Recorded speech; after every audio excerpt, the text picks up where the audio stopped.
आज के क्लास में हम लोग यूपी डीएलएड सेकेंड सेमेस्टर के विज्ञान विषय के प्रीवियस ईयर 2023, 2022, 20, 19, 17, 16 के सभी लघुत्तरीय प्रश्नों को एक ही वीडियो में पढ़ेंगे। चूँकि 2021 और 18 में सेकेंड सेमेस्टर का एग्ज़ाम नहीं हुआ था, इसलिए इसका पेपर अवेलेबल नहीं है साइंस का। इसके पहले हम लोगों ने 2023 से 2016 तक के सभी बहुविकल्पी प्रश्नों को एक ही वीडियो में पढ़ लिया था और 2023 से 2016 तक के सभी अति लघुत्तरीय प्रश्नों को साइंस के एक ही वीडियो में पढ़ लिया था। अगर आप लोगों ने नहीं देखा है तो डिस्क्रिप्शन में उसका लिंक है, उस पर क्लिक करके आप देख सकते हैं। और विज्ञान के अलावा सेकेंड सेमेस्टर के सभी विषय का प्रीवियस ईयर 2023 से 2016 तक का लिंक नीचे डिस्क्रिप्शन में अलग अलग दिया हुआ है, उस पर क्लिक करके आप प्रीवियस ईयर देख सकते हैं। और राजन सीरीज के भी सभी सब्जेक्ट का लिंक अलग अलग दिया हुआ है, उस पर क्लिक करके आप राजन सीरीज भी देख सकते हैं सेकेंड सेमेस्टर का। तो आइए आज क्लास शुरू करते हैं। सबसे पहले हम लोग 2023 के क्वेश्चन पेपर को पढ़ेंगे। इसका पहला लघुत्तरीय प्रश्न है, मनुष्य के मुख में कितने प्रकार के दांत पाए जाते हैं, उनके नाम एवं कार्यों को संक्षेप में समझाइए। तो इसका आंसर देखते हैं, दिया हुआ है यहाँ पे। मनुष्य के मुख में 4 प्रकार के दांत पाए जाते हैं, कृंतक, रदनक, अग्रचौड़क, चौड़क। इसको इंग्लिश में कहते हैं कृंतक को इंसीजर, रदनक को कैनिन, चौड़क चौड़क को प्रीमोलर और चौड़क को मोलर। अब इन सब के बारे में भी लिखना पड़ेगा क्योंकि ये लघुत्तरीय प्रश्न है। तो देखते हैं, कृंतक हेडिंग लिख के इसमें लिखेंगे, कृंतक सबसे आगे के दांत होते हैं जो काटने का कार्य करते हैं। प्रत्येक जबड़े में 4-4 दांत होते हैं, ये दांत 6 माह की उम्र में निकलते हैं। दूसरा हेडिंग लिखेंगे रदनक यानी कैनिन। रदनक का कार्य भोजन को चीरने एवं फाड़ने में होता है। प्रत्येक जबड़े में 2-2 दांत होते हैं। रदनक दांत 16 से 20 महीने के उम्र में निकलते हैं। तीसरा है अग्रचौड़क यानी प्रीमोलर। अग्रचौड़क भोजन को चबाने में सहायक होते हैं। प्रत्येक जबड़े में 4-4 दांत होते हैं। अग्रचौड़क दांत 10 से 11 वर्ष की उम्र में पूर्ण विकसित होते हैं। और चौथा है चौड़क यानी मोलर। ये दांत भोजन को चबाने में सहायक होते हैं। प्रत्येक जबड़े में 6-6 दांत पाए जाते हैं। चौड़क दांत 12 से 15 माह की उम्र में निकलते हैं, यानी सबसे लास्ट में जो निकलता है वो अग्रचौड़क निकलता है 10 से 11 वर्ष की उम्र में। बाकी जो है 6 माह की उम्र में कृंतक, उसके बाद से 12 से 15 माह में चौड़क, फिर से रदनक 16 से 20 माह में, और उसके बाद सबसे लास्ट में निकलता है अग्रचौड़क 10 से 11 वर्ष में। अब नीचे यहाँ पे दांत का डायग्राम है। यहाँ पे जो शुरू के ये 4 दांत होते हैं सामने के, ये कृंतक होते हैं। उसके बाद से ये एक दोनों साइड दांत होता है, ये रदनक होता है कृंतक के बाद। इसके बाद से दोनों साइड दांत होते हैं, ये अग्रचौड़क होते हैं। इसके बाद से 3 जो अंतिम वाले लास्ट में जो दांत होते हैं, इसको कहते हैं चौड़क। अब देखिए 32 दांत होते हैं, कंप्लीट होते हैं कि नहीं। दोनों तरफ 3-3 दांत हैं चौड़क के, और ये नीचे है तो ऊपर सेम ऐसे ही होते हैं। तो 3 दूना 6 हो गए नीचे, तो 6 ऊपर भी होंगे, 12 इसके दांत हो गए। और रदनक 2 इधर और 2 इधर, 4, और 4 नीचे तो 4 ऊपर भी, तो 4 दूना 8 ये हो गया। उसके बाद से ये रदनक है, एक इधर 2 और 2 ऊपर 4, और शुरू के सामने 4 ये दांत हैं और ऊपर भी 4 होंगे ऊपर वाले जबड़े में, तो 4 दूना 8, तो 8 4 12, 12 दूना 24, 8 32 दांत कंप्लीट हो गए। पूरे मुख में 32 दांत होते हैं। इसके बाद से ये मैं फिगर ऐड किया हूँ केवल समझने के लिए आपको, कि आपको समझ में आ जाए कौन सा दांत कहाँ होता है। इसके बाद है प्रश्न संख्या दूसरा, फसल चक्र से क्या अभिप्राय है। तो इसका आंसर दिया है, एक ही क्षेत्र के एक ही खेत में अलग अलग फसलों को एक निश्चित क्रम में एक करके फसल उगाना फसल चक्र कहलाता है। फसल चक्र से मिट्टी की उर्वरता बनी रहती है और इसमें सुधार भी कर सकते हैं। फसल चक्रण मिट्टी को खरपतवारों, कीटों और बीमारियों को नियंत्रित करता है, और ये भी होता है। और साथ में फसल चक्रण इसलिए आवश्यक है क्योंकि मिट्टी की उर्वरता बनी रहती है, क्योंकि हर जो भी अलग अलग फसलें बोएंगे तो हर एक फसल के लिए उनको पोषक तत्व तो एक अलग अलग आवश्यकता होती है। इसलिए अगर जो आप एक ही फसल को बोते रहेंगे खेत में लंबे समय तक, तो वो सेम पोषक तत्व की आवश्यकता होगी। हर साल वही पोषक तत्व वो ज़मीन से सोखेगा, खींचेगा या फिर लेगा, तो वो उस पोषक तत्व की कमी हो जाएगी। और जो अलग अलग फसल बोया जाएगा तो उसको अलग अलग पोषक तत्वों की ज़रूरत होगी। तो जो पहली बार बोया गया कुछ भी और उसमें जो पोषक तत्व लिया, फिर दूसरे बार बो रहे हैं तो दूसरा ले रहा है, फिर जो जिसकी कमी हुई है पहले बार में, वो फिर से वो उसमें उसकी मात्रा बढ़ जाती है, यानी वो रिकवर हो जाता है। इसलिए फसल चक्र आवश्यक होता है। इसके बाद है प्रश्न संख्या तीसरा, ऊर्जा किसे कहते हैं, विभिन्न प्रकार की ऊर्जाओं का संक्षिप्त विवरण दीजिए। तो इसका आंसर दिया है, ऊर्जा की परिभाषा, वस्तु द्वारा कार्य करने की कुल क्षमता को ऊर्जा कहते हैं। ऊर्जा का मात्रक जूल होता है। और ऊर्जा के प्रकार पूछा था ना, तो ऊर्जा के प्रकार है ध्वनि ऊर्जा, रासायनिक ऊर्जा, प्रकाश ऊर्जा, सौर ऊर्जा, नाभिकीय ऊर्जा, यांत्रिक ऊर्जा, आंतरिक ऊर्जा, गतिज ऊर्जा। अब इसमें सबके बारे में थोड़ा दो चार के बारे में आप लिख देंगे, क्योंकि ये लघुत्तरीय प्रश्न है। 70 या उससे ज़्यादा के शब्दों में इसका आंसर देना रहता है। इसके बाद है प्रश्न संख्या 4, माइटोकॉन्ड्रिया को कोशिका का ऊर्जा गृह क्यों कहा जाता है? तो इसका आंसर दिया, हेडिंग लिखेंगे माइटोकॉन्ड्रिया। माइटोकॉन्ड्रिया को कोशिका के ऊर्जा गृह के रूप में जाना जाता है, क्योंकि यह सेलुलर श्वसन के माध्यम से भोजन से ऊर्जा निकालने के लिए जिम्मेदार है। ऊर्जा एटीपी के रूप में जारी होता है। कोशिका की ऊर्जा माइटोकॉन्ड्रिया है, और एटीपी का फुल फॉर्म होता है एडिनोसिन ट्राइफॉस्फेट। माइटोकॉन्ड्रिया में ऑक्सीकारक एंजाइम होते हैं, जो भोजन के ऑक्सीकरण द्वारा ऊर्जा उत्पादन के लिए उत्तरदायी हैं। मानव या जंतु शरीर में जितनी कोशिकाएं होती हैं, उससे 3 या 4 गुना पावर हाउस होते हैं। किसी भी समय कोशिकाओं में लगभग 250 ग्राम एटीपी होता है। हर दिन एक स्वस्थ व्यक्ति 1200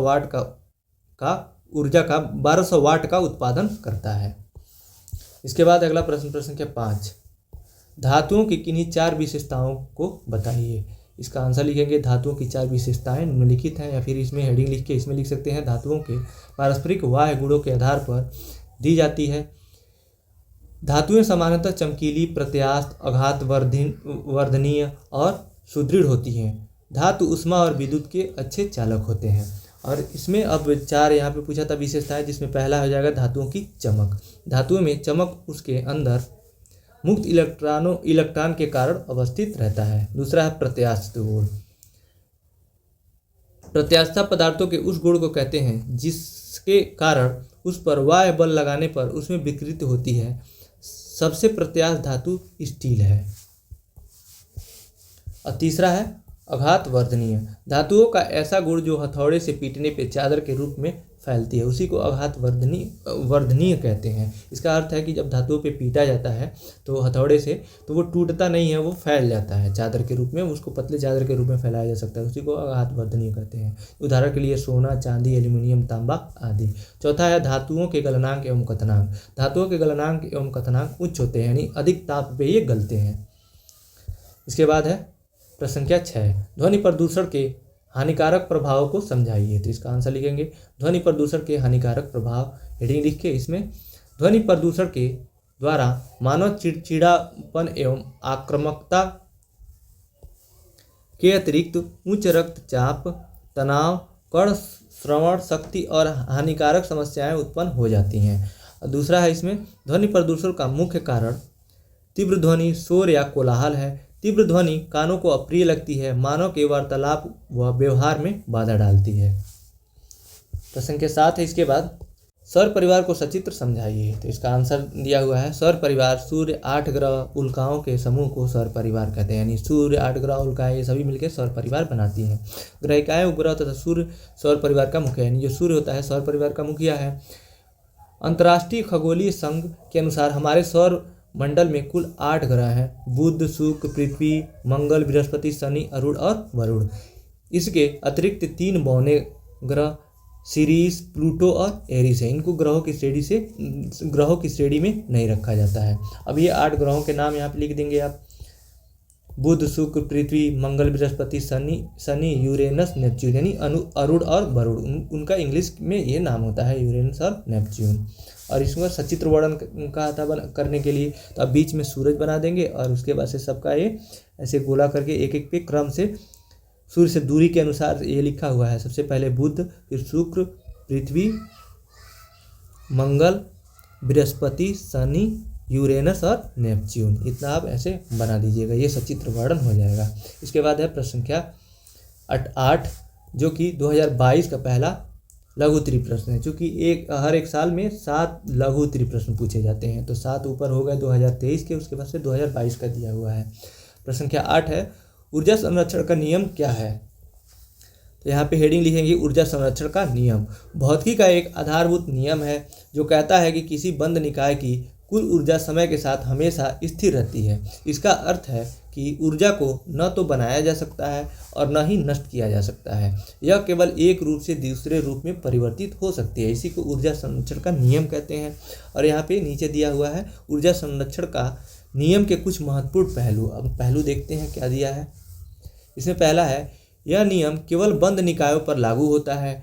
एक खुले निकाय में ऊर्जा निकाय में प्रवेश निकास कर सकती है। यहाँ लिखा है ना कि जो खुला निकाय है तो उसमें प्रवेश भी अतिरिक्त ऊर्जा कर सकती है और निकास भी, प्रवेश और निकास कर सकती है, जिससे कुल ऊर्जा बदल सकती है। यानी जो ऊर्जा संरक्षण का नियम है ये केवल बंद निकाय पर ही काम करता है। और नीचे दिया है ऊर्जा संरक्षण का नियम निम्नलिखित समीकरण द्वारा व्यक्त किया जा सकता है। AB = Q - W है, जहाँ AB निकाय की कुल ऊर्जा में परिवर्तन है और Q निकाय में प्रवेश करने वाली ऊर्जा ऊष्मा है और W बराबर निकाय द्वारा किए गए कार्य। इसके बाद है प्रश्न संख्या 9, ज्वालामुखी क्या है, ये कितने प्रकार के होते हैं, ज्वालामुखी का मानव जीवन पर क्या प्रभाव पड़ता है। तो इसका आंसर लिखेंगे, ज्वालामुखी पृथ्वी की पपड़ी में एक छेद या दरार होता है जिससे पिघला हुआ लावा, राख, गैसें और चट्टान के टुकड़े बाहर निकलते हैं। यह पिघला हुआ लावा पृथ्वी के अंदर गहराई में स्थित मैग्मा कहलाता है। जब मैग्मा ज्वालामुखी से बाहर निकलता है तो उसे लावा कहते हैं। अब नीचे हेडिंग है ज्वालामुखी के प्रकार, क्योंकि यहाँ पूछा था ज्वालामुखी क्या है, ये कितने प्रकार के होते हैं, और मानव जीवन पर प्रभाव भी पूछा था। तो उसके बाद हम दूसरा हम लोग हेडिंग लिखेंगे ज्वालामुखी के प्रकार। ज्वालामुखी के प्रकार में हो जाएगा पहला सक्रिय ज्वालामुखी। ये ज्वालामुखी हाल ही में विस्फोटित हुए हैं या भविष्य में विस्फोटित होने की संभावना है, उसको सक्रिय ज्वालामुखी कहते हैं। दूसरा है सुप्त ज्वालामुखी। ये ज्वालामुखी हजारों या लाखों वर्षों से निष्क्रिय हैं लेकिन भविष्य में विस्फोटित होने की संभावना है, यानी कभी भी विस्फोटित हो सकते हैं ये भी। तो लेकिन ये बहुत सालों में हजारों लाखों वर्ष से निष्क्रिय पड़े हैं, उसको सुप्त ज्वालामुखी कहते हैं। तीसरा है विलुप्त ज्वालामुखी। ये ज्वालामुखी लाखों वर्षों से निष्क्रिय हैं और भविष्य में विस्फोटित होने की संभावना नहीं है, और ये बदल गए रहते हैं। जो इनका मुख है उसमें पानी भर गया रहता है, झील का रूप धारण कर लिए रहते हैं, इसी को विलुप्त ज्वालामुखी कहते हैं। इसका अस्तित्व समाप्त हो गया रहता है। और तीसरा, इसी में ऊपर वाले प्रश्न में ही पूछा था, ज्वालामुखी का मानव जीवन पर प्रभाव। इसके बाद तीसरा हेडिंग लिखेंगे ज्वालामुखी का मानव जीवन पर प्रभाव। इसमें पहला लिखेंगे, विस्फोट से निकलने वाले लावा, राख और गैसों से जान माल का नुकसान हो सकता है। दूसरा, ज्वालामुखी विस्फोट से निकलने वाली राख और गैसें वायु प्रदूषण का कारण बन सकती हैं, जिससे सांस लेने में तकलीफ और अन्य स्वास्थ्य समस्याएं हो सकती हैं। तो ये प्रभाव हो जाएगा मानव जीवन पर। इसके बाद है प्रश्न संख्या 10, उत्क्रमणीय तथा अनुत्क्रमणीय परिवर्तन को उदाहरण सहित समझाइए। इसका आंसर दिया है, उत्क्रमणीय परिवर्तन वे परिवर्तन जिनके विपरीत परिवर्तन भी संभव होते हैं उत्क्रमणीय परिवर्तन कहलाते हैं। यानी भौतिक परिवर्तन, उत्क्रमणीय परिवर्तन को ही भौतिक परिवर्तन कहते हैं, क्योंकि जो इसमें परिवर्तन होता है तो कोई नया पदार्थ नहीं बनता है, वो पुनः अपनी अवस्था में आ सकता है।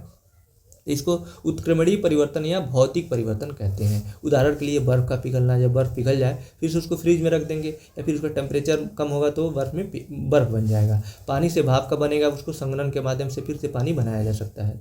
और कागज़ को मोड़ेंगे फिर उसको सीधा कर देंगे तो वो फिर से सीधा कागज़ बन जाएगा, एक पेपर बन जाएगा। तो ये उत्क्रमणीय परिवर्तन या भौतिक परिवर्तन है। दूसरा पूछा था अनुत्क्रमणीय परिवर्तन, तो हेडिंग लिखेंगे अनुत्क्रमणीय परिवर्तन वे परिवर्तन जिनके विपरीत परिवर्तन संभव नहीं होते हैं, यानी वो अपनी अवस्था में नहीं आ पाते हैं, अनुत्क्रमणीय परिवर्तन कहलाते हैं। दूसरे शब्दों में यदि हम किसी वस्तु को उसके मूल रूप से वापस नहीं ला सकते तो वह परिवर्तन अनुत्क्रमणीय परिवर्तन कहलाता है। इसको ही रासायनिक परिवर्तन ही कहते हैं। इसमें नया पदार्थ बनता है। जैसे उदाहरण के लिए देखिए, लकड़ी का जलना, जब जल गया तो कोयला बन जाएगा या फिर राख बन जाएगा ना, तो नया पदार्थ बन गया तो ये वापस नहीं आ पाएगा। तो ये पहला उदाहरण। दूसरा भोजन का पकना, इसमें भी नया पदार्थ बनेगा। कागज़ का जलना, इसमें भी नया पदार्थ राख बनेगा। लोहे का जंग लगना, इसमें भी नया पदार्थ बन जाता है जब जंग लगता है। तो ये अनुत्क्रमणीय परिवर्तन हो जाएंगे।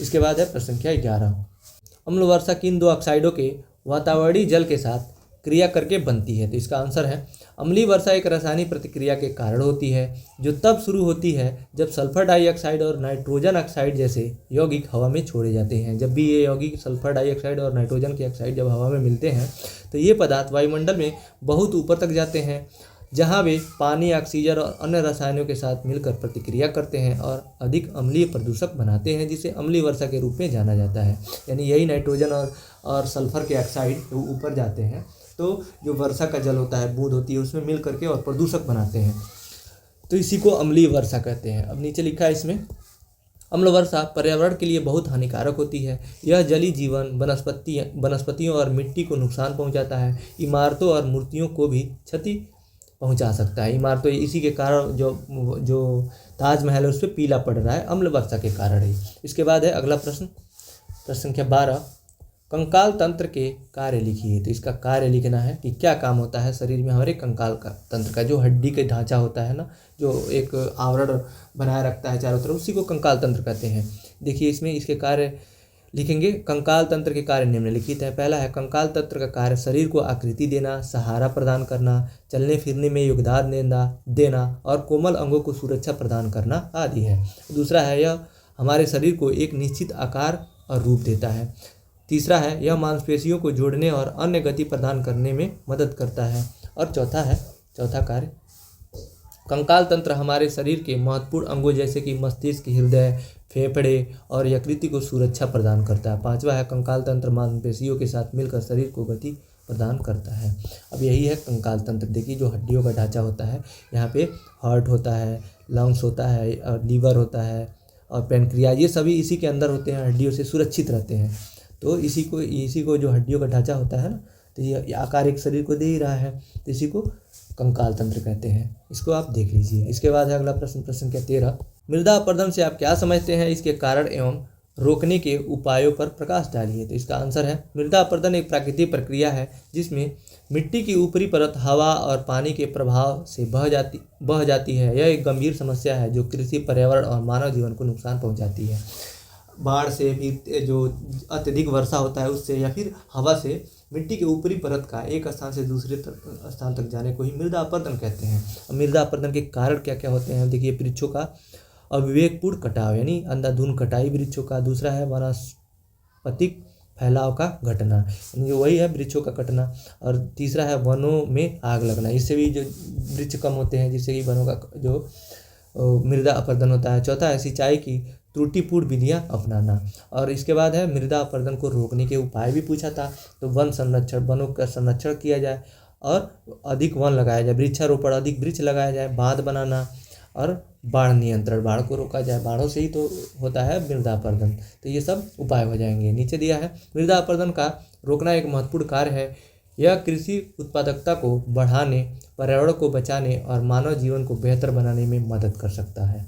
इसके बाद अगला प्रश्न संख्या 14, तंत्रिका उत्तक का नामांकित चित्र बनाइए तथा इसके कार्य के बारे में लिखिए। तो ये तंत्रिका तंत्र का नामांकित चित्र हो जाएगा। ऐसे होता है तंत्रिका तंत्र का ये उत्तक, इसके उत्तक का नाम होता है न्यूरॉन। तो न्यूरॉन की संरचना यहाँ दिया हुआ है। इसमें बीच में केंद्रक होता है, इसको जो इसके बाद से जो यहाँ पे ये पॉइंट दिख रहा है, बिंदी, ये कोशिका काय है। इसके बाद जो लास्ट वाला ये दिख रहा है, इसका सिरा, ये ध्रुमिका कहलाता है। और ये जो दोनों के बीच का है, इसको तंत्रिकाक्ष कहते हैं। तंत्रिका का अंतिम सिरा ये है। तो इस तरह से आप 1-2 बार बनाएंगे तो आपको याद हो जाएगा, ये इसका सीख लीजिएगा। इसके बाद इसमें पूछा था क्या, नामांकित चित्र बनाइए तथा इसके कार्य के बारे में। तो कार्य बताना है, तो नीचे हेडिंग लिखेंगे इसके, तंत्रिका उत्तक के कार्य। इसमें पहला है, शरीर के समस्त अंगों व कार्यों में सामंजस्य स्थापित करना तंत्रिका उत्तक की प्रमुख विशेषता है या फिर कार्य है। और दूसरा है, तंत्रिका उत्तक यानी नर्वस टिश्यू संवेदना स्टिमुलस को शरीर के एक भाग से दूसरे भाग में भेजने का कार्य करती है। तीसरा है, तंत्रिका उत्तक शरीर के विभिन्न भागों में सूचनाओं को संचारित करने का कार्य करती है। और चौथा है, तंत्रिका उत्तक शरीर की विभिन्न प्रतिक्रियाओं को नियंत्रित करता है, जैसे कि मांसपेशियों की गति, हृदय की गति आदि। जो हृदय की गति अपने आप ये होता रहता है, तो इसको नियंत्रित करने का काम जो तंत्रिका उत्तक ही करता है। इसके बाद है 2021 का क्वेश्चन पेपर, क्योंकि 2020 का, क्योंकि 2021 में सेकेंड सेमेस्टर का एग्जाम नहीं हुआ था साइंस का, तो इसलिए 2020 का पढ़ रहे हैं। इसके बाद हम लोग 2020 का पहला लघु त्रिप्रश्न है, भौतिक तथा रासायनिक परिवर्तन में क्या अंतर है, उदाहरण सहित स्पष्ट कीजिए। वही है उत्क्रमणीय अनुत्क्रमणीय ऊपर आया था ना, तो वही है, उसी को भौतिक और रासायनिक परिवर्तन भी कहते हैं। ये अन्य नाम से वही प्रश्न पूछा हुआ है, तो रिपीटेड प्रश्न है ये। तो इसमें हेडिंग लिखेंगे भौतिक परिवर्तन। भौतिक परिवर्तन ऐसा परिवर्तन जिसमें पदार्थ की रासायनिक प्रकृति या रासायनिक पहचान में कोई परिवर्तन नहीं होता है, बल्कि उसके रूप आकार में परिवर्तन होता है, जो भौतिक परिवर्तन कहलाता है। यानी जो अपने पूर्व रूप में ये आ जाता है और नया पदार्थ नहीं बनता है, केवल उसके रूप में परिवर्तन हो जाता है। उसको चाहे तो पुनः प्राप्त कर सकते हैं अपने रूप में, तो इसी को भौतिक परिवर्तन कहते हैं। जैसे कि यहाँ दिया है एग्जाम्पल, पानी का जमना, पानी का उबलना, मोमबत्ती का पिघलना, ये सभी अपनी अवस्थाओं में आ सकते हैं। रासायनिक परिवर्तन, रासायनिक परिवर्तन ऐसा परिवर्तन है जिसमें आणविक संरचना पूरी तरह बदल जाती है और एक नया उत्पाद बनता है, यानी नया पदार्थ बनता है। रासायनिक परिवर्तन में परिवर्तन अपरिवर्तनीय एवं अस्थायी होती है, यानी पुनः अपनी अवस्था में आती नहीं है, वो अस्थायी होती है। इसमें पदार्थ अपने मूल स्वरूप में वापस किसी भी प्रकार से नहीं आ सकता है। जैसे लकड़ी या कागज़ का जलना, कपूर का जलना, जब वो जल जाएगा फिर से पूरा थोड़ी प्राप्त होगा। दूध का फटना, लोहे में जंग लगना आदि, ये सभी रासायनिक परिवर्तन या अनुत्क्रमणीय परिवर्तन है। इसके बाद है प्रश्न संख्या 16, मृदा प्रदूषण के स्रोत एवं प्रभाव लिखिए। तो इसका हेडिंग लिखिएगा मृदा प्रदूषण। मृदा में होने वाले प्रदूषण को मृदा प्रदूषण कहते हैं। यह मुख्यतः कृषि में अत्यधिक कीटनाशक का उपयोग, घरेलू अपमार्जकों के मिट्टी में मिल जाने से या ऐसे पदार्थ जैसे पॉलीथीन, प्लास्टिक आदि मृदा में नहीं होना चाहिए, इसके मिलने पर मृदा प्रदूषण होता है। यानी मृदा में किसी भी अवांछनीय पदार्थ का मिलना, उसको वही मृदा प्रदूषण कहलाता है। अब मृदा प्रदूषण के स्रोत क्या है, यहाँ पे पूछा था कि मृदा प्रदूषण के स्रोत एवं प्रभाव। तो मुख्य रूप से स्रोत और प्रभाव ही पूछा था। हेडिंग लिखेंगे पहले स्रोत, उसके बाद प्रभाव हम लोग पढ़ लेंगे। तो स्रोत में फैक्ट्रियों, कारखानों से निकला हुआ अपशिष्ट पदार्थ, दूसरा है नगर पालिका से निकला अपशिष्ट पदार्थ, तीसरा है अपशिष्ट कृषि में प्रयोग होने वाले अनेक प्रकार के कीटनाशक, रसायन आदि, ये सभी मृदा प्रदूषण के स्रोत हैं। और इसमें चौथा एक और स्रोत दिया हुआ है, आजकल उद्योगों में लाई जाने वाली पॉलीथीन जल्दी गलता नहीं है, उसका विघटन नहीं होता है, यानी वो अब मिट्टी के साथ मिलता नहीं है, सड़ता गलता नहीं है पॉलीथीन, तो ये भी एक बहुत बड़ा स्रोत है मृदा प्रदूषण का। उसके बाद है हेडिंग लिखेंगे मृदा प्रदूषण के प्रभाव। पहला है मृदा प्रदूषण से अनेक प्रकार के पादप रोग उत्पन्न होते हैं। दूसरा, मृदा प्रदूषण से विभिन्न प्रकार के रोगाणुओं को पनपने का अवसर मिलता है। इसके बाद अगला प्रश्न संख्या 17, मनुष्य के श्वसन तंत्र का नामांकित चित्र बनाइए। केवल चित्र बनाना है, किसी के बारे में लिखने के लिए तो बोला ही नहीं है ना, तो आप यहाँ पे केवल चित्र बना देंगे। मनुष्य के श्वसन तंत्र का नामांकित चित्र, ये है श्वसन तंत्र। यहाँ पे नाक से वायु प्रवेश करती है, तो जहाँ पे ये जाता है ना, ऊपर नाक के अंदर वाला जो भाग होता है नासिका कहलाता है। इसके बाद से ये जो गले के थोड़ा सा ऊपर वाला जो भाग होता है गले में ही, तो उसको ग्रसनी कहते हैं। उसके ठीक जो कंठ होता है उसी को लैरिंग्स कहते हैं। जो आगे उभरा हुआ है ऐसे भाग होता है गले में ना, तो यही लैरिंग्स कहलाता है। उसके बाद से जो ये नली होती है, तो ये बीच वाली श्वास नली कहलाती है। और ये फेफड़ा है जो दोनों तरफ होता है पसलियों के अंदर, तो इसको ये फेफड़ा हो गया।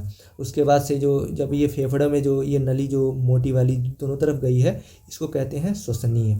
अब ये अंदर जाके शाखाओं के रूप में बढ़ जाती है, तो इसको श्वसनिका कहते हैं, ब्रोंकियोल। और उसके बाद से ये नीचे जो दिया हुआ है ये डायफ्राम है, ये मध्यपट, ये डायफ्राम इंग्लिश में कहते हैं, मध्यपट हिंदी में इसका नाम होता है। तो ये हो जाएगा मनुष्य के श्वसन तंत्र का नामांकित चित्र। इसके बाद अगला प्रश्न संख्या 18, प्रोकैरियोटिक तथा यूकैरियोटिक कोशिकाओं में अंतर स्पष्ट कीजिए। तो हेडिंग लिखेंगे पहले प्रोकैरियोटिक। इसमें पहला है सामान्यतः आकार छोटा, यानी 1 से 10 माइक्रोमीटर होता है प्रोकैरियोटिक कोशिकाओं का। दूसरा है कोशिकाओं का विभाजन विखंडन या मुकुलन द्वारा होता है। तीसरा, केंद्रक क्षेत्र केंद्रीय झिल्ली से घिरा नहीं होता है। और चौथा है केंद्रक कला तथा केंद्रिका अनुपस्थित होती है। और पांचवा है डीएनए कोशिका द्रव्य में उपस्थित होता है। और छठवां है गाल्जी निकाय अन्य प्रद्रव्यी जालिका लवक तथा माइटोकॉन्ड्रिया अनुपस्थित होते हैं इसमें, यानी प्रोकैरियोटिक में। और इसके बाद है यूकैरियोटिक पूछा था ना, तो यूकैरियोटिक है, हेडिंग लिखेंगे यूकैरियोटिक। इसमें पहला है सामान्यतः आकार बड़ा होता है इसका यूकैरियोटिक का, प्रोकैरियोटिक का छोटा होता था, 1 से 10 माइक्रोमीटर था उसका आकार, और इसका है 5 से 100 माइक्रोमीटर होता है, यानी यूकैरियोटिक का। दूसरा है कोशिका विभाजन समसूत्री एवं अर्धसूत्री दोनों विधियों से होता है, उसमें मुकुलन और विखंडन से हो रहा था। और यहाँ पे तीसरा है केंद्रक द्रव्य केंद्रीय झिल्ली द्वारा घिरा रहता है। जो केंद्रक द्रव्य होता है उसमें एक द्रव रूप में जो केंद्रक द्रव्य होता है ना, केंद्र के चारों ओर जो द्रव्य पाए जाते हैं वो केंद्रीय झिल्ली से इसमें घिरा होता है, उसमें घिरा नहीं था, यानी प्रोकैरियोटिक में। इसको आप सबसे बढ़िया रहेगा कि आप इसको पेज को 2 बराबर भागों में बांट के आमने सामने लिखिएगा, एक के सामने एक, ज़्यादा स्पष्ट होगा। और चौथा है केंद्रक कला तथा केंद्रिका उपस्थित होती है इसमें। और पांचवा है डीएनए केंद्रक में स्थित होता है। और छठवां है गाल्जी निकाय अंतःप्रद्रव्यी जालिका तथा माइटोकांड्रिया उपस्थित होते हैं। इसके बाद है अगला प्रश्न संख्या 19, उत्तोलक क्या है, इसके प्रकार उदाहरण सहित समझाइए। तो पहले लिखेंगे आप उत्तोलक के बारे में, उत्तोलक क्या है, उसके बाद प्रकार बताना है तो हेडिंग लिखेंगे उत्तोलक। उत्तोलक एक मुड़ी हुई तथा सीधी मजबूत छड़ी होती है जिससे एक बिंदु के सापेक्ष घुमा सकते हैं। आयाम, आलम्ब तथा भार की स्थितियों के आधार पर उत्तोलक 3 प्रकार के होते हैं। तो उत्तोलक के प्रकार भी पूछा था, तो 3 प्रकार के उत्तोलक होते हैं। प्रथम प्रकार के उत्तोलक, द्वितीय प्रकार के उत्तोलक और तृतीय प्रकार के उत्तोलक, जिसमें आप सबसे पहले इन उत्तोलकों को जानने के पहले आप आयास, आलम्ब और भार को जानिए क्या होता है। आयास उसे कहते हैं जहाँ पकड़ा जाता है, यानी हमारे द्वारा जो काम किया जाता है ना, उसको आयास कहते हैं। आलम्ब जो होता है, जो भी उत्तोलक दिया रहता है उसमें एक सपोर्ट सिस्टम होता है, यानी उसमें बाय डिफ़ॉल्ट उसमें बना रहता है, स्क्रू वगैरह लगा रहता है या फिर जुड़ा रहता है, उसको आलम्ब कहते हैं। और भार उसे कहते हैं जहाँ से काम होता है, जैसे मैंने कैंची बनाया है ना, तो यहाँ पकड़ेंगे तो ये आयास होगा, और बीच में ये स्क्रू लगा रहता है कैंची के, ये तो आलम्ब होगा। अब भार जो कैंची को काटेगा, कपड़े को या कागज़ को, तो ये भार हो जाएगा। इतना आपको समझ में आ गया। इसके बाद हम लोग इसका प्रकार देखते हैं। पहला प्रकार उत्तोलक का प्रथम प्रकार के उत्तोलक। जिन उत्तोलकों में आयास यानी बल, वही जो हम अपना प्रयास करते हैं, काम करते हैं उसको, यानी आयास और भार के मध्य आलम्ब होता है, वे प्रथम प्रकार के उत्तोलक कहलाते हैं। यानी आलम्ब जो सपोर्ट सिस्टम होता है बीच में होता है, आयास और भार जो काम होता है, जैसे कि कील उखाड़ने वाली हथौड़ी, हैंड पंप, प्लास इसी को प्लास कहते हैं हम लोग, पिलास कहते हैं, सॉरी पिलास और कैंची भी हो जाएगा। इसको फिगर के माध्यम से नीचे मैंने ऐड किया है, देख लेते हैं। ये है प्रथम प्रकार के उत्तोलक दिया है, यह बीच में है ना, इसी को तो कहते हैं आलम्ब।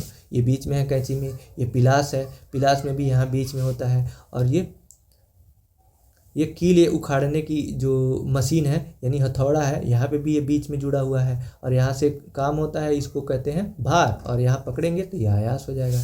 वैसे आयास यहाँ पे है, भार यहाँ पे है कैंची में, पिलास में आयास यहाँ है, भार यहाँ है, आलम्ब यहाँ है। अब वैसे ही इसमें नीचे है हैंड पंप में भी यहाँ पकड़ के हैंडल को चलाते हैं, तो ये आयास हो गया। और ये सपोर्ट सिस्टम इसका ये आलम्ब हो जाएगा। और भार यानी यहाँ से काम होगा, सॉरी, वहाँ से तो पानी गिरेगा, यहाँ से जो इसका ये पानी निकालेगा इसमें से, तो ये बीच में आलम्ब हो गया ना, तो ये प्रथम प्रकार के उत्तोलक हो गए। मुझे उम्मीद है आप समझ गए होंगे। इसके बाद हम लोग द्वितीय प्रकार के उत्तोलक देखते हैं कि क्या होता है। इसमें लिखेंगे हेडिंग द्वितीय प्रकार के उत्तोलक। जिन उत्तोलकों में भार, आलम्ब तथा आयास के मध्य में होता है, यानी इसमें भार बीच में होता है, वे द्वितीय प्रकार के उत्तोलक कहलाते हैं। जैसे सरौता, पहिया वाली ट्राली आदि, इसको भी हम लोग फिगर के माध्यम से समझते हैं। द्वितीय प्रकार के उत्तोलक ये हो गए। इसमें जो भार है बीच में है, आयास और आलम्ब दोनों किनारे पे होते हैं। और भार किसे कहते हैं, जहाँ काम होता है। ये सरौता है ना, इसी से तो काटा जाता है, ये बीच में है। ये आलम्ब एक किनारे पे, यहाँ से पकड़ा जाता है, तो आयास हो गया दूसरे किनारे पे। वैसे ही नींबू निचोड़ने वाली मशीन है, नींबू को रख के दबाया जाता है, यहाँ काम होता है, तो ये भार हो गया। और ये आयास और ये आलम्ब, तो यहाँ पे भी भार बीच में। और फिर से ये कूड़ा ढोने वाली गाड़ी है, तो यहाँ पे भी भार बीच में कूड़ा रखा जाता है, तो ये भार हो जाएगा, ये आलम्ब हो जाएगा। यहाँ दोनों हैंडल पकड़ा जाता है, तो ये आयास हो जाएगा। फिर है तीसरा, तृतीय प्रकार के उत्तोलक। तो इसमें हेडिंग है तृतीय प्रकार के उत्तोलक। इस प्रकार के उत्तोलकों में आयास भार एवं आलम्ब के बीच में होता है, यानी इसमें आयास बीच में होता है। जैसे चिमटा, चाकू, फावड़ा, झाड़ू, सीढ़ी आदि। नीचे दिया है, इसको भी समझ लेते हैं फिगर के माध्यम से, ज़्यादा स्पष्ट हो जाएगा। इसमें है आयास बीच में है, तो वैसे ही देखिए ये चिमटा है, यहाँ रोटी सेकने वाले पलटा जाता है, यहाँ भार होता है, यानी जहाँ काम होता है उसको भार कहते हैं। ये आलम्ब सपोर्ट सिस्टम बाय डिफ़ॉल्ट उसमें है, और यहाँ पकड़ा जाता है ना, इसी को तो आयास कहते हैं, जो हमारे द्वारा काम किया जाता है, तो बीच में है। वैसे ही यहाँ पेचकस दिया है, यहाँ पे पकड़ा जाता है, और ये जो ये रॉड होता है लोहे वाला जो पेचकस का, ये जाके इसमें यहाँ धंसा रहता है। ये यहाँ पे ये इसका जो सपोर्ट सिस्टम होता है, तो ये आलम्ब हो जाएगा। और भार यहाँ पे ये इससे जो खोला जाता है ना स्क्रू को, तो ये भार हो जाएगा। और यहाँ पे जाके चिपकाया जाता है, इसको अंदर चिपका रहता है, तो ये हो जाएगा आलम्ब। और बीच में आयास, तो ये इसका उदाहरण है। और इसके बाद है नेल कटर। नेल कटर में भी देखिए यहाँ पे दबाते हैं, तो ये आयास बीच में हुआ, और आलम्ब है, आलम्ब देखिए सपोर्ट सिस्टम यहाँ पे ये अटैच रहता है, तो ये आलम्ब हो गया दूसरी साइड। और एक साइड भार है ना, तो यहाँ पे तो नाखून कटता है, तो देखिए यहाँ पे भी आयास बीच में है, यहीं तो दबाते हैं, तो ये हो गया। वैसे ही हल भी हो जाएगा। तो ये आप तीनों बहुत अच्छे से आपको समझ में आ गया, क्योंकि हमने फिगर से आपको बता दिया इसको कैसे। आयास बीच में होगा तृतीय में, द्वितीय प्रकार के उत्तोलक में भार बीच में था, और प्रथम प्रकार के उत्तोलक में आलम्ब बीच में था। इसके बाद हम लोग अगले प्रश्न पे चलते हैं। अगला प्रश्न है प्रश्न संख्या 20। निम्नलिखित के सूत्र एवं एक एक उपयोग लिखिए। इसमें पहला दिया है विरंजक चूर्ण, दूसरा बेकिंग सोडा, तीसरा है धावन सोडा। इन सबका नाम, सबका सूत्र लिखना है और एक एक उपयोग लिखना है। तो लिखेंगे पहला लिखेंगे विरंजक चूर्ण। इसका रासायनिक नाम भी लिख लेते हैं। रासायनिक नाम होता है कैल्शियम ऑक्सीक्लोराइड। रासायनिक सूत्र पूछा था तो CaO और उपयोग पूछा था। यह कॉटन टेक्सटाइल उद्योग में, लिनन लॉन्ड्री में विरंजक कपड़ों को धोने के लिए किया जाता है। और दूसरा है बेकिंग सोडा। तो बेकिंग सोडा का जो रासायनिक नाम होता है वो होता है सोडियम बाइकार्बोनेट। रासायनिक सूत्र NaHCO3 और उपयोग जल की कठोरता को दूर करने के लिए इसका उपयोग किया जाता है। और धावन सोडा तीसरा है, तीसरा दिया है यहाँ पे धावन सोडा। इसका रासायनिक नाम होता है सोडियम कार्बोनेट। रासायनिक सूत्र होता है Na2CO3 और उपयोग, इसका उपयोग कपड़े धोने में किया जाता है। इसके बाद है प्रश्न संख्या 21। संतुलित आहार क्या है?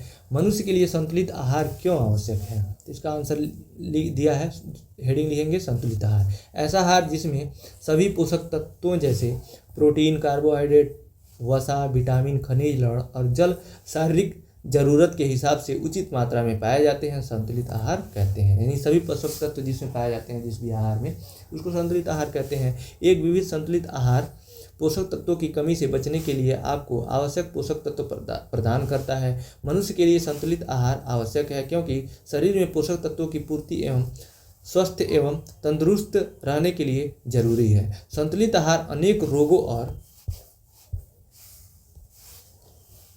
संक्रमण रोगों को रोकने में सहायक होता है। इसमें मौजूद पोषक तत्व रोगों से लड़ने की शक्ति प्रदान करते हैं। यह मनुष्य की मानसिक क्षमताओं एवं स्मरण शक्ति में भी वृद्धि करता है। तो इतने सारे फायदे हैं संतुलित आहार के। संतुलित आहार हमको लेना चाहिए। इसके बाद है 2019 का क्वेश्चन पेपर। 2019 का पहला लघु उत्तरीय प्रश्न है, माइटोकॉन्ड्रिया को कोशिका का ऊर्जा गृह क्यों कहा जाता है? ये भी रिपीटेड प्रश्न है, ऊपर हम लोगों ने इसको पढ़ लिया था। तो एक बार और जल्दी से देख लेते हैं हम लोग। माइटोकॉन्ड्रिया में ऑक्सीकारक एंजाइम होते हैं जो भोजन के ऑक्सीकरण द्वारा ऊर्जा उत्पादन के लिए उत्तरदायी हैं। यह उत्पादित ऊर्जा कोशिका द्वारा उपयोग की जाती है, इसलिए इसे कोशिका का ऊर्जा गृह कहते हैं। ऊपर हम लोगों ने डिटेल में पढ़ा है, वहाँ से आप इसको और ऐड कर सकते हैं इसमें। इसके बाद है प्रश्न संख्या 23। भास्मिक ऑक्साइड किसे कहते हैं? भास्मिक का अर्थ है क्षारीय, यानी क्षार का अर्थ, भास्मिक का अर्थ होता है क्षार, यानी क्षारीय ऑक्साइड किसे कहते हैं, इसमें पूछ रहा है। इसका आंसर है भास्मिक ऑक्साइड या क्षारीय ऑक्साइड बेस ऑक्साइड को कहा जाता है। बेस ऑक्साइड ऐसे ऑक्साइड हैं जो अम्लीय ऑक्साइड के विरोधी गुण दिखाते हैं, यानी अम्ल क्षार एक दूसरे के अपोजिट होते हैं, तो अम्ल के जो विपरीत होता है उसी को, जो अम्लीय ऑक्साइड के विपरीत जो होता है उसी को भास्मिक ऑक्साइड या क्षारीय ऑक्साइड कहते हैं। और जो बेस भस्म बनाने के लिए पानी के साथ प्रतिक्रिया करते हैं या नमक और पानी बनाने के लिए एक एसिड के साथ प्रतिक्रिया करते हैं, यानी जब अम्ल के साथ ही तो बेस को मिलाया जाता है तो एक दूसरे को न्यूट्रल कर देते हैं और नमक बन जाता है, यानी लवण बन जाता है या फिर कोई भी लवण बनता है। तो उसी को यहाँ पे कह रहा है कि नमक और पानी बनाने के लिए एक एसिड के साथ प्रतिक्रिया करते हैं, यानी जब अम्ल और क्षार का क्रिया कराया जाता है सोडियम और क्लोराइड को, तो NaCl बनता है, नमक बनता है। तो वही है, अम्ल और क्षार की क्रिया से लवण बनता है या फिर पानी भी, यहाँ पे नमक भी कह सकते हैं, नमक क्योंकि लवण ही होता है। इसके बाद है अगला प्रश्न, प्रश्न संख्या 24। फसल चक्र से क्या लाभ होता है? तो इसका आंसर है फसल चक्र से लाभ। पहला है फसल चक्र से मृदा उर्वरता बढ़ती है। दूसरा, भूमि में कार्बन नाइट्रोजन के अनुपात में वृद्धि होती है। और तीसरा है मृदा क्षरण की रोकथाम होती है। चौथा है कीटों का नियंत्रण होता है। पांचवा है फसलों का बीमारियों से बचाव होता है। ऊपर हम लोगों ने इसको पढ़ा था, आप आया था ना मृदा अपर्दन, वहाँ पे नीचे पढ़ा था, इसमें सब लगभग सारे पॉइंट आ गए थे। तो ये भी रिपीटेड प्रश्न में आ सकता है। इसके बाद है प्रश्न संख्या 25।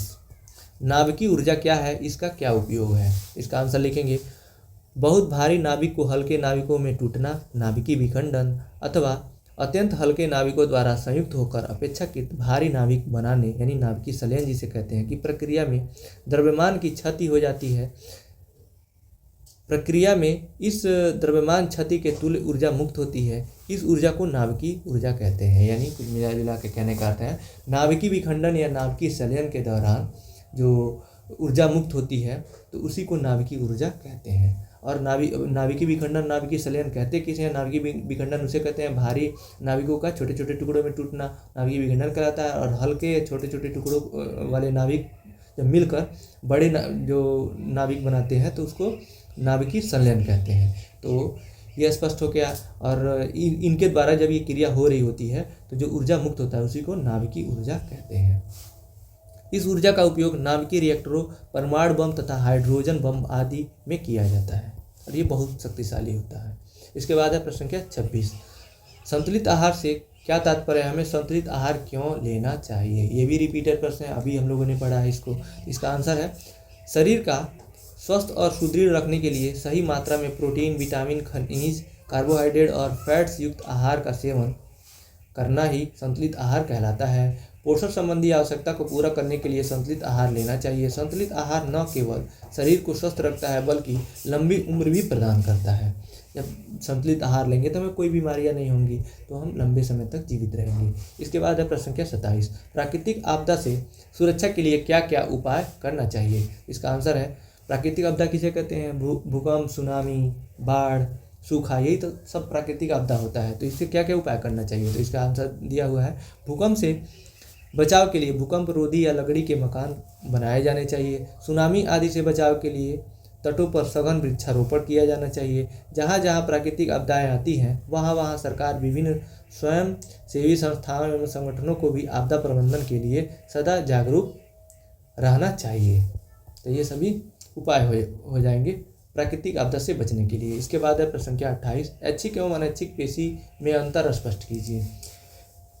पेशियाँ जो होती हैं ऐच्छिक और अनैच्छिक। ऐच्छिक पेशियाँ उसे कहते हैं जो अपने इच्छा के अनुसार उसको हम लोग चला सकते हैं। जैसे कि हाथ की पेशियाँ हो जाए, हम हाथ चाहे जहाँ मर्जी ले जा सकते हैं अपने मन से, इसको ऐच्छिक पेशियाँ कहते हैं हाथ की पेशियों को। अनैच्छिक पेशियाँ जो अपने आप चलती हैं जैसे हृदय की पेशियाँ, फेफड़े की पेशियाँ, ये सब अनैच्छिक पेशियाँ होती हैं। और इनमें अंतर बताना है तो देखिए पहले हेडिंग लिखेंगे ऐच्छिक पेशियाँ। इससे पहला है ये बहुकेंद्रीय होती हैं, दूसरा ये दंड की आकार की होती हैं, तीसरा ये अशाखित होती है और चौथा है ये धारी युक्त होती है। अनैच्छिक पेशियाँ का पहला है ये एकल केंद्रीय होती है, दूसरा ये बेलन के आकार की होती है, तीसरा है इसके मध्य भाग में फूले हुए स्थल पर केंद्रक होता है और चौथा है ये धारियों से रहित होती हैं। तो ये सब अंतर हो जाएंगे। इसके बाद है 2017 का क्वेश्चन पेपर। 2017 का पहला प्रश्न है धातुएं ऑक्साइड से अभिक्रिया करके क्या बनाती हैं?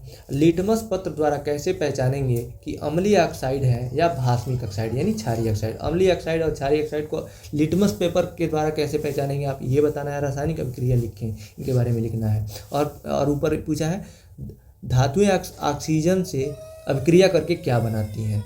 तो धातु का ऑक्साइड बनाएंगी और लिटमस पत्र के द्वारा कैसे पहचानेंगे नीचे दिया हुआ है, इसको पढ़ते हैं। इसमें है धातुएं जब ऑक्सीजन के साथ अभिक्रिया करती हैं तो वे धात्विक ऑक्साइड बनाती हैं। जो भी धातु होगा उसी का ऑक्साइड बनेगा। मेटालिक ऑक्साइड्स बनाती हैं। धात्विक ऑक्साइड आमतौर पर क्षारीय होती हैं। उदाहरण यहाँ पे जो रासायनिक अभिक्रिया बोला था लिखने के लिए, तो रासायनिक अभिक्रिया हो जाएगा जैसे ये धातु है Mg प्लस ऑक्सीजन जब मिलेगा तो इसमें MgO यानी मैग्नीशियम है, मैग्नीशियम के साथ ऑक्सीजन मिला तो अभिक्रिया किया तो मैग्नीशियम ऑक्साइड बन जाएगा यानी जो धातु का ऑक्साइड बन जाएगा। और ये पहला कंप्लीट हो गया जो ऊपर शुरू में पूछा हुआ था। उसके बाद पूछा था लिटमस पत्र द्वारा पहचान करेंगे कि कोई अम्लीय ऑक्साइड है या क्षारीय ऑक्साइड। तो इसका पहचान देखते हैं। पहला है अम्लीय ऑक्साइड। अम्लीय ऑक्साइड पानी में घुलकर एसिड बनाते हैं और नीले लिटमस को लाल कर देते हैं। उदाहरण कार्बन डाइऑक्साइड जैसे CO2 और H2O, H2CO3 हो जाएगा। और यहाँ पे जो लिटमस पेपर द्वारा मुख्यतः पहचान पूछा था ना, तो बस आप इतना भी लिख सकते हैं कि लिटमस पत्र को ये लाल कर देते हैं, नीला से लाल कर देंगे। जो लिटमस पेपर होता है वो नीला से लाल कर देंगे तो अम्लीय ऑक्साइड होगा। और दूसरा है भास्मिक या क्षारीय ऑक्साइड। धात्विक ऑक्साइड पानी में घुलकर क्षार यानी बेस बनाते हैं और लाल लिटमस पत्र को नीला कर देते हैं। उदाहरण मैग्नीशियम ऑक्साइड जैसे मैग्नीशियम ऑक्साइड के साथ तो पानी की क्रिया करेंगे H2O तो MgO H2S हो जाएगा, ये क्षार हो जाएगा और ये लाल लिटमस को नीला कर देगा। इसको आप याद रखेंगे और इसको याद करने का एक ट्रिक है बहुत आसान सा, और नीला जैसे है ना, और नीला, आप इतना याद रखेंगे, जो अम्ल होता है पहले से अ से अम्ल नीला को लाल कर देता है। जब इतना एक याद हो गया नीला, तो जो जो बेस होगा वो जो इसका अपोजिट करेगा वो लाल को नीला कर देगा। इसके बाद है, तो नीचे दिया हुआ इसमें, इस प्रकार लिटमस पत्र की प्रतिक्रिया से हम अम्लीय और भास्मिक ऑक्साइडों की पहचान कर सकते हैं, और यही पूछा हुआ था इसमें।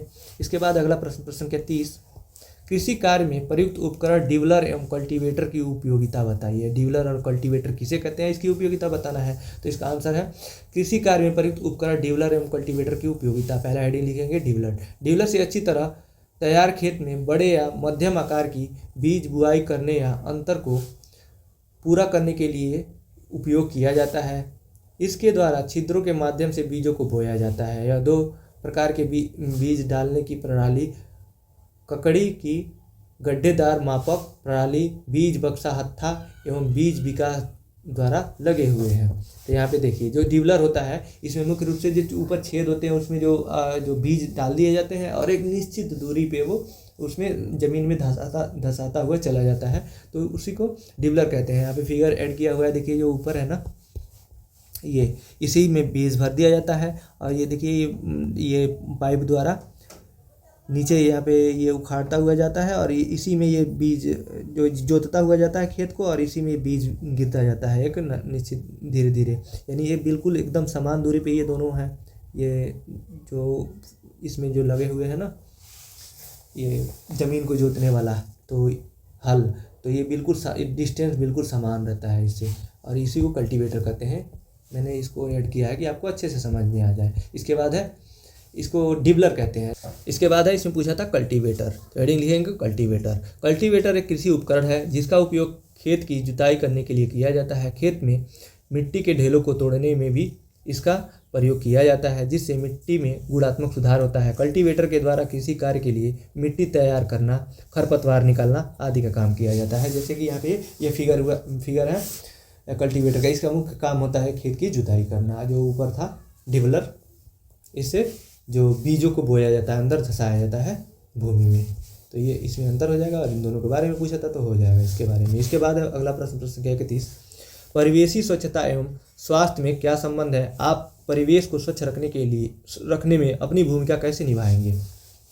इसका आंसर है, स्वच्छता एक ऐसा महत्वपूर्ण अभियान है जो स्वयं, समाज और पर्यावरण के लिए फायदेमंद है। स्वच्छता के महत्व, स्वस्थ रहने का माध्यम स्वच्छता अपनाकर हम खुद को रोगी से बचा सकते हैं और स्वच्छ रह सकते हैं। स्वच्छ परिवेश बीमारियों के प्रसार को रोकता है और अच्छे स्वास्थ्य को सुरक्षित रखता है। इस प्रकार परिवेशी स्वच्छता एवं स्वास्थ्य में घनिष्ठ संबंध है।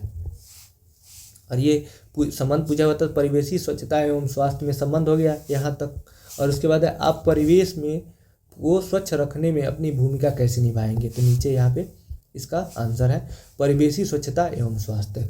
हमें स्वस्थ रहने के लिए अपने आसपास के वातावरण का साफ सुथरा रखना चाहिए और गंदगी नहीं फैलानी चाहिए। इस प्रकार हम अपने परिवेश को स्वच्छ रख सकते हैं और अपने आप को स्वस्थ भी रख सकते हैं। इसके बाद अगला प्रश्न, प्रश्न के 32, मानव के श्वसन अंग का नामांकित चित्र बनाइए। ये रिपीटेड प्रश्न, सेम प्रश्न ऊपर अभी आया था, हम लोगों ने पढ़ा था। तो नामांकित चित्र इसका सीख लेंगे, मानव के श्वसन अंग का।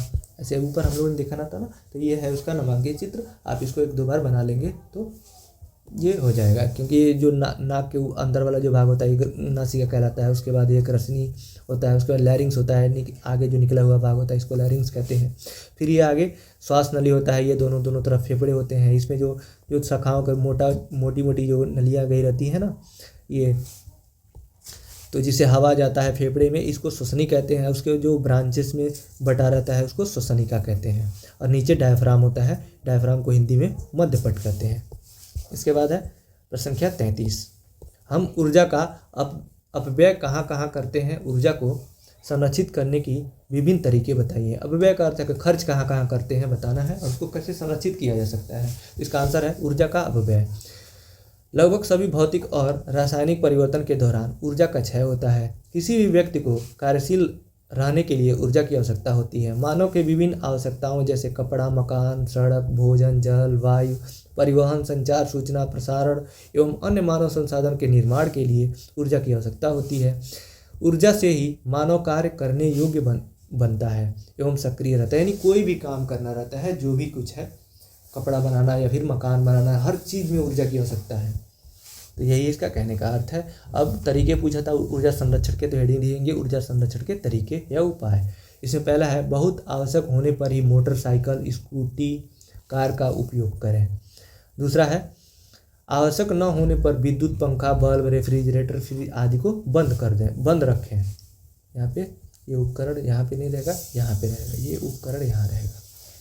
इसके बाद है तीसरा, सामान्य बल्बों के स्थान पर लेड का उपयोग करके ऊर्जा का बचत किया जा सकता है। लेकिन जो सामान्य बल्ब होता है 100 वाट का, नॉर्मल जो बल्ब होता है, ऐसा वाला जो होता है ना बल्ब, ये 100 वाट का होता है। और जो आजकल जो लेड एलईडी आ रहा है, ये बहुत 5 वाट, 10 वाट, 7 वाट का रहता है। तो इससे काफ़ी ऊर्जा की बचत की जा सकती है साधारण बल्ब की जगह पे एलईडी का प्रयोग करके। उसके बाद है चौथा, यदि संभव हो सके तो सोलर कुकर, सोलर लालटेन, सोलर पंप का उपयोग करें। और पांचवा है जहाँ तक संभव हो सके पैदल चलें या साइकिल का प्रयोग करें, जिससे ईंधन को बचाया जा सकता है। ये सब तरीके हो जाएंगे। इसके बाद है प्रश्न संख्या 34, हमारे प्रतिदिन के भोजन में पोषक तत्वों की कमी से होने वाले किसी एक रोग का नाम, लक्षण तथा उससे बचने के उपाय लिखिए। इसका आंसर है पोषक तत्वों की कमी से होने वाले रोग। पहला है कार्बोहाइड्रेट से कौन कौन से रोग हो सकते हैं, देखिए सुस्ती एवं कमजोरी हो सकता है। दूसरा है प्रोटीन की कमी से एनीमिया हो सकता है। और विटामिन की कमी से शरीर की प्रतिरोधक क्षमता कम हो सकती है। और कैंसर संक्रमण विटामिन की कमी से यानी और कैंसर संक्रमण हो सकता है। और विटामिन की कमी से एक मुख्य रोग रतौंधी होता है। यहाँ पे पूछा था ना प्रश्न में कि हमारे प्रतिदिन के भोजन में पोषक तत्वों की कमी से होने वाले किसी एक रोग का नाम लिखना है, लक्षण और उसे बचने के उपाय। तो ये सारे रोगों के नाम हो जाएंगे, उसमें एक रोग आप ले लीजिए रतौंधी। अब इसके बारे में इसका लक्षण और उसके बचने के उपाय बता दीजिए। तो रतौंधी को ले लिया, रतौंधी के लक्षण हो जाते हैं, लक्षण हो जाएंगे। इसमें पहला सर दर्द होता है, आँखों में दर्द, धुंधली दृष्टि, और चौथा दूर की चीज़ों को देखने में परेशानी होती है। रात के समय गाड़ी चलाने में दिक्कत होता है, रात में भी कम दिखता है रतौंधी में। और इसके बचने के उपाय बताना था, तो इसमें लिखेंगे रतौंधी से बचने के उपाय। पहला है खून में शुगर की जांच लगातार कराते रहें। दूसरा, अपने खुराक में पोषक तत्व को बढ़ाएं, खासकर जिंक और विटामिन ए वाले। विटामिन ए की ही कमी से रतौंधी रोग होता है, तो विटामिन ए वाली चीज़ों को ज़्यादा लेंगे। और तीसरा है फल यानी शकरकंद, सीताफल, आम, पपीता, जामुन लगातार खाएं, इन सब में विटामिन ए होता है। और चौथा है धूप में निकलने से पूर्व चश्मे का प्रयोग करें। और चूँकि आँख से रिलेटेड ये प्रॉब्लम है, आँख में ही होता है रतौंधी, तो धूप से आँखों को बचाना है। और पांचवा है दूर दृष्टि एवं निकट दृष्टि दोष का जांच कराते रहें। इसके बाद है प्रश्न संख्या 35, भूकंप आने के क्या क्या कारण हैं, भूकंप से बचने के उपाय एवं प्रबंधन में क्या क्या तरीके अपने स्तर से अपनाएंगे, आप क्या क्या तरीके अपनाएंगे लिखना है। तो यहाँ पे उस उत्तर लिखेंगे भूकंप, हेडिंग लिखिए। भूकंप एक ऐसी प्राकृतिक आपदा है जो बिना किसी चेतावनी के घटती है। भूकंप भूगार्भिक हलचलों के कारण भूपटल तथा उसकी शैलों में संपीड़न एवं तनाव के होने से शैलों में उथल पुथल होती है, जिससे भूकंप उत्पन्न होती है। अब भूकंप आने के कारण क्या है, कारण बताना है ना। तो विवर्तनिक क्रिया, ज्वालामुखी विस्फोट, समष्टिक समायोजन तथा वित्तीय कारणों से भूकंप की उत्पत्ति होती है। ज्वालामुखी क्रिया द्वारा भूगर्भ से तप्त मैग्मा, जल, गैसें आदि ऊपर निकलने के लिए शैलों पर तेजी से धक्के लगाते हैं तथा दबाव डालते हैं, जिसके कारण भूकंप उत्पन्न होती है। और इसमें पूछा था आगे भूकंप से बचने के उपाय एवं प्रबंधन, तो इसमें पहला हो जाएगा बाहरी आवरण, दरवाजे, खिड़की, छज्जा आदि से बचें। और दूसरा है यदि आप बाहर हैं तो पेड़, खंबे आदि से बचें, यानी बड़े पेड़ों के साथ नहीं, बड़े पेड़ों और खंभों के नीचे नहीं खड़ा होना चाहिए, क्योंकि भूकंप आएगा तो वो गिर जाएगा ऊपर ही। और तीसरा है भूकंप के झटके जारी रहें तब तक एक ही जगह बैठे रहें, या जब तक आप सुनिश्चित न कर लें कि आप सुरक्षित ढंग से बाहर निकल सकते हैं, वहीं पर बैठे रहें। और चौथा है पीड़ित व्यक्ति को त्वरित उपचार करने के लिए चिकित्सालय ले जाएं, जो पीड़ित भूकंप से जो घायल हो गए हैं उनको चिकित्सालय यानी हॉस्पिटल ले जाना चाहिए। और पांचवा है भूकंप के दौरान लिफ्ट का प्रयोग न करें। और छठवां है यदि आप मकान में या बहुमंजिली इमारत में हैं तो बाहर निकल आएं और खाली स्थान पर चले जाएं।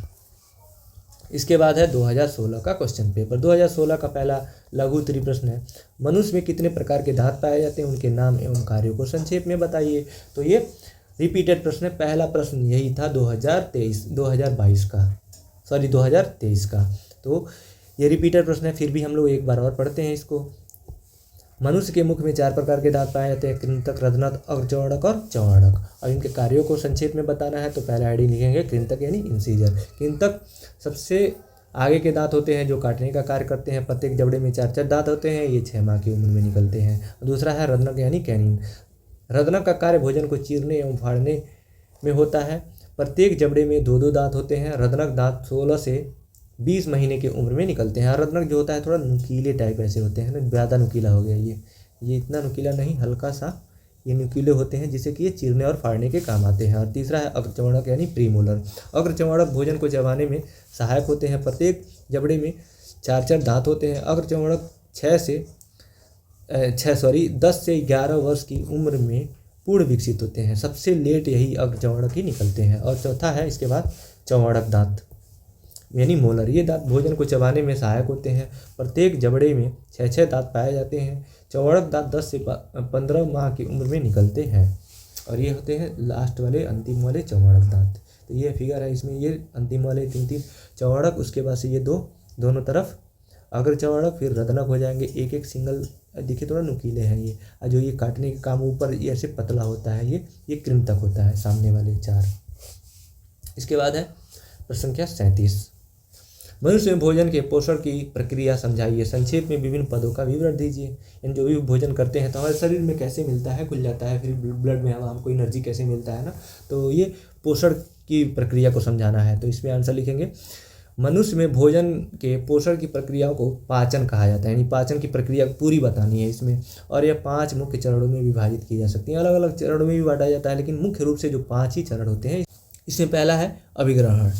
इस चरण में भोजन को मुंह के माध्यम से शरीर में ग्रहण किया जाता है। दांत की मदद से भोजन को चबाया जाता है, इसी को अभिग्रहण कहते हैं। यानी भोजन को अंदर लेने की प्रक्रिया को अभिग्रहण कहते हैं। दूसरा है पाचन, डाइजेशन।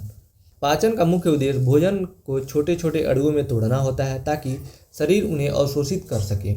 यह प्रक्रिया मुंह से शुरू होती है, फिर पेट और छोटी आंत में जारी रहती है। पेट में अम्ल और एंजाइम भोजन को तोड़ने में मदद करते हैं। यानी छोटे छोटे पार्ट में भोजन को तोड़ना पाचन कहलाता है। तीसरा है अवशोषण, एब्जॉर्प्शन। पाचन के बाद छोटी आंत भोजन से पोषक तत्वों को अवशोषित करती है। ये पोषक तत्व रक्त प्रवाह में जाते हैं, यानी ब्लड में मिल जाते हैं, जिससे शरीर की कोशिकाएं ऊर्जा और विकास के लिए उनका उपयोग कर सकें। तो इसी को अवशोषण कहते हैं। यानी जो उनका पाचन हो जाता है, अवशोषित होकर वो ब्लड में मिल जाते हैं, उसे एनर्जी मिल जाता है, उसी को अवशोषण कहते हैं। उसके बाद से है आवर्जन यानी एसिमिलेशन। अवशोषित पोषक तत्वों का उपयोग शरीर की कोशिकाओं द्वारा विभिन्न जैविक प्रक्रियाओं के लिए किया जाता है, जैसे ऊर्जा उत्पन्न करना, नई कोशिकाओं का निर्माण करना और शरीर के कार्यों को संचालित करना। जो अवशोषित किया गया पोषक तत्व होते हैं ब्लड में मिल जाते हैं और उनसे नई कोशिकाओं का भी निर्माण होता है, ऊर्जा उत्पन्न होता है और शरीर के कार्यों में संचालित होते हैं, उसे एनर्जी मिलता है। तो इसको आवर्जन कहते हैं। और पांचवा है लास्ट में अपशिष्ट निष्कासन। जो भोजन को पूरी तरह से पच या अवशोषित नहीं हो पाता है, जब भोजन होता है पूरा तरह से पचता नहीं है, जो भी बच जाता है उसे बड़ी आंत के माध्यम से शरीर से बाहर निकाल दिया जाता है, इसी को अपशिष्ट निष्कासन कहते हैं। इन चरणों के माध्यम से भोजन का पाचन होता है, जिससे शरीर को आवश्यक ऊर्जा और पोषक तत्व मिलते हैं। तो यही पूछा था इस प्रश्न में पूछा था, मनुष्य में भोजन के पोषण की प्रक्रिया समझाइए। तो इस तरह से पोषण कंप्लीट होता है शरीर में, ये सब 5 चरणों के द्वारा। इसके बाद है अगला प्रश्न क्या 38, ऊर्जा रूपांतरण से क्या समझते हैं? यांत्रिक एवं विद्युत ऊर्जा के रूपांतरण को उदाहरण सहित समझाइए। यानी एक ऊर्जा जो होती है दूसरे में परिवर्तित हो जाती है, इसी को ऊर्जा रूपांतरण कहते हैं। इसको बताना है और उदाहरण भी देना है। तो इसका देखिए नीचे दिया हुआ है आंसर, ऊर्जा रूपांतरण हेडिंग के इसमें दिया है।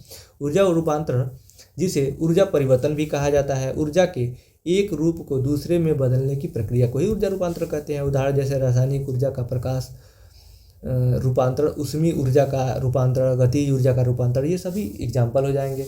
अब यहाँ पे इन सबका रूपांतरण कैसे होता है, किस में होता है, उदाहरण डिटेल में इसको देखते हैं। यांत्रिक ऊर्जा का रूपांतरण कैसे होता है, देखिए यांत्रिक ऊर्जा का विद्युत ऊर्जा में रूपांतरण विद्युत जनरेटर के माध्यम से किया जाता है। यांत्रिक ऊर्जा किसे कहते हैं, जो भी दिखता है, जो काम होता है ना, वो जैसे कि विद्युत जनरेटर होता है, उसमें जो आगे वाला जो व्हील होता है, उसमें बीच में जो घूमता है, वो यांत्रिक ऊर्जा है। और वो विद्युत जो ऊर्जा में उसको कन्वर्जन होता है, उसका जो चेंज होता है, यांत्रिक ऊर्जा विद्युत ऊर्जा में परिवर्तन होता है विद्युत जनरेटर के द्वारा। तो ये पहला यांत्रिक ऊर्जा का रूपांतरण हो जाएगा।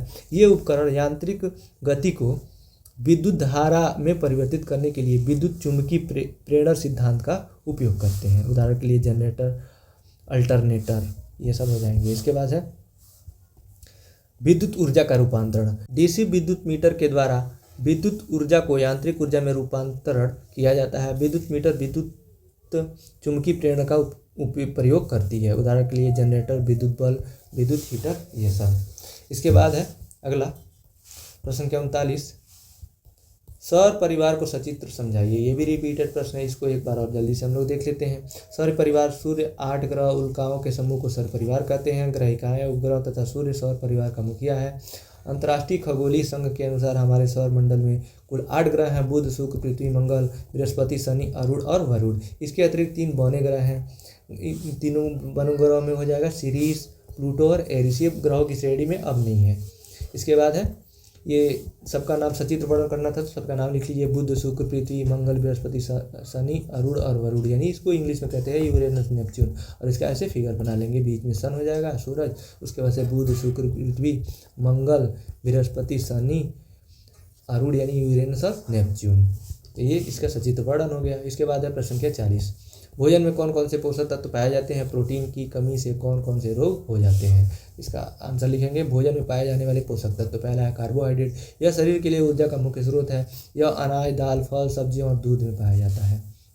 दूसरा है प्रोटीन, यह शरीर को कोशिकाओं की क्षतिपूर्ति करता है। यह मांस, मछली, अंडे, डेयरी उत्पाद और दालों में पाया जाता है। अब प्रोटीन को विकास सहायक भोजन कहते हैं। और तीसरा है वसा, यह ऊर्जा का एक महत्वपूर्ण स्रोत है और शरीर को विटामिन ए, डी, ई, के को अवशोषित करने में मदद करता है, यानी इसी में घुलते हैं विटामिन ए, डी, ई, के। यह तेल, मक्खन, घी, नट्स और बीजों में पाया जाता है। आपने पढ़ा होगा ना कि विटामिन जो बी और सी होता है ये जल में घुलनशील होता है, और बाकी जो विटामिन ए, डी, ई के वसा में घुलनशील, ए, डी, ई के वसा में घुलनशील होते हैं। तो ये लिखा हुआ है यहाँ पे कि यह इन विटामिनों को अवशोषित करने का काम करता है। उसके बाद है विटामिन, ये शरीर के विभिन्न कार्यों के लिए आवश्यक सूक्ष्म पोषक तत्व हैं। ये फल, सब्जियों, दूध और अंडे में पाया जाता है। और इसके बाद है खनिज, ये जो भोजन में ये भी होता है, खनिज भी होता है। ये शरीर के विकास और कार्य के लिए आवश्यक होते हैं। कैल्शियम, फास्फोरस, लोहा, मैग्नीशियम और आयोडीन प्रमुख खनिज पदार्थ हैं जिनको डेयरी उत्पादों, हरी पत्तेदार सब्जियों और फलों से प्राप्त किया जाता है। तो ये भी एक महत्वपूर्ण पोषक तत्व है। और पूछा था उसमें प्रोटीन की कमी से होने वाले प्रमुख रोग बताने थे, तो यहाँ लिखेंगे प्रोटीन की कमी से होने वाले प्रमुख कुछ रोग हैं। पहला है मरासमस, यह प्रोटीन और कैलोरी की कमी के कारण होने वाला रोग है जो बच्चों में ज़्यादातर पाया जाता है। इसके कारण ये बच्चे कमज़ोर तथा त्वचा झुर्रीदार हो जाती है, क्योंकि बच्चों को प्रोटीन की सबसे ज़्यादा आवश्यकता होती है, क्योंकि बच्चों में विकास होता है। तो जब विकास होता है तो विकासदायक भोजन ही प्रोटीन होता है। प्रोटीन 2 जगह यूज होता है, उनको ऊर्जा देने में भी, जो उनके कैलोरी को भी, यानी उनको ऊर्जा देने में भी और उनको शरीर के विकास में भी। तो इसलिए बच्चों में अक्सर प्रोटीन की कमी हो जाती है, तो ये बच्चों में ये होने वाला रोग है। और दूसरा है क्वाशियोरकर, यह प्रोटीन की गंभीर कमी के कारण होने वाला रोग है। क्वाशियोरकर से पीड़ित लोग में सूजन, थकान, बालों का झड़ना आदि पाया जाता है। जब ये लंबे समय तक इसमें जब कमी होता है, काफ़ी ज़्यादा कमी होता है, तब ये रोग होता है क्वाशियोरकर। ये भी प्रोटीन की कमी से होने वाला रोग है। और उसके बाद है तीसरा एनीमिया, प्रोटीन की कमी से लाल रक्त कोशिकाओं का निर्माण कम हो जाता है, जिससे एनीमिया हो सकता है। प्रभावित रोगी को चक्कर आना, सांस फूलना जैसे लक्षण दिखाई देते हैं। इसके बाद है प्रश्न संख्या 41। आवर्त सारणी में किसी आवर्त यानी पीरियड में बाएं से दाएं चलने पर विद्युत धनात्मक गुण एवं धात्विक गुण में क्या परिवर्तन होता है, उदाहरण देकर समझाइए। तो इसका आंसर है आवर्त सारणी में किसी आवर्त में बाएं से दाएं चलने पर, देखिए आवर्त किसे कहते हैं, जो ये बाएं से ये होता है आवर्त। आवर्त सारणी में नीचे मैंने आवर्त सारणी ऐड किया है, अभी आपको अच्छे से समझाएगा। जो ऊपर वाला जो ये होता है ना ऊर्ध्वाधर, इसको कहते हैं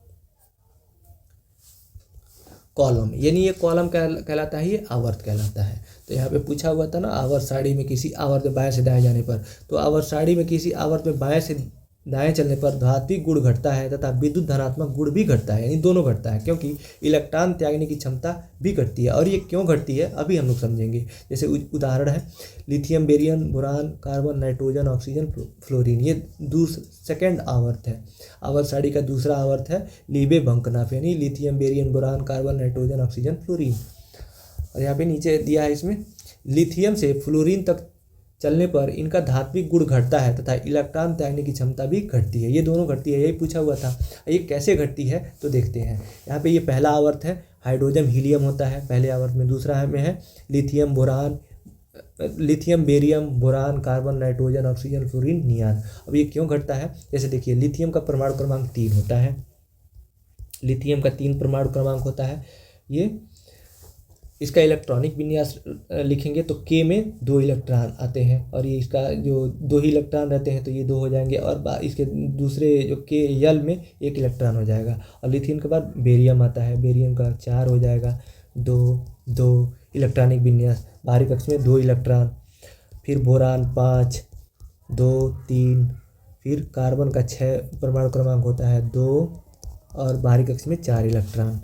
और इसके बाद है नाइट्रोजन 7 परमाणु क्रमांक होता है 2, 5, ऑक्सीजन का 8 परमाणु क्रमांक होता है 2, 6, फ्लोरीन का 9 होता है 2, 7।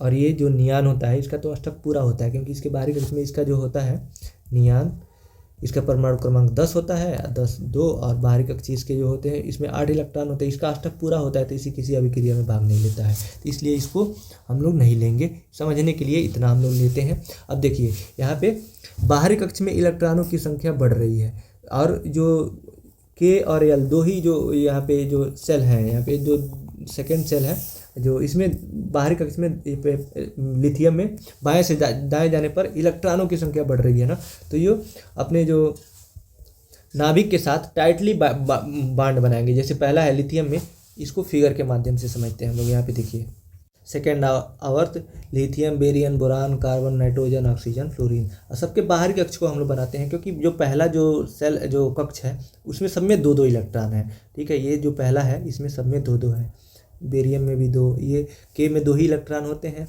और किसी में भी जो कक्ष होता है उसमें उपस्थित इलेक्ट्रॉनों की संख्या कितनी होगी उसको कैसे दिखाते हैं, 2n² होता है ना, जहाँ n 1 पहला कक्ष n = होता है 1, 2, 3, ये कक्षों की जो संख्या है। तो देखिए यहाँ पे जो पहला कक्ष है ना, तो यहाँ पे n = 1 रखेंगे तो हो जाएगा 2, 1 पे स्क्वायर, 1 का स्क्वायर 1 ही होता है 2, यानी पहले जो के होता है के में 2 ही इलेक्ट्रॉन होते हैं। तो देखिए सब में 2-2 इलेक्ट्रॉन होंगे। अब लिथियम के बाहरी कक्ष में कितने थे, 1 इलेक्ट्रॉन, क्योंकि इसका परमाणु क्रमांक 3 होता है तो 1 इलेक्ट्रॉन इसमें होगा। और इसमें इसका 4 होता है तो इसमें 2 इलेक्ट्रॉन होंगे, और इसमें 3 इलेक्ट्रॉन। कार्बन में 4, बाहरी कक्ष में 4 इलेक्ट्रॉन, और नाइट्रोजन में 5, ऑक्सीजन में 6, 1, 2, 3, 4, 5, 6, और फ्लोरीन में 7, 1, 2, 3, 4, 5, 6, 7। और ये नाभिक के साथ देखिए एक ही है ना, तो जो ये बॉन्ड बनाएगा इसमें जो आकर्षण बल होगा ये जितना होगा उससे इसमें डबल होगा, और इसमें इससे 3 गुना होगा। ये टाइटली बॉन्डेड रहेंगे, तो इसलिए इसको निकालना अधिक आसान होगा, यानी धनात्मक गुण इसका कम होगा, मतलब जितना ऊर्जा की आवश्यकता होगी, और इसमें उससे डबल ऊर्जा की आवश्यकता होगी, ज़्यादा ऊर्जा की आवश्यकता होगी।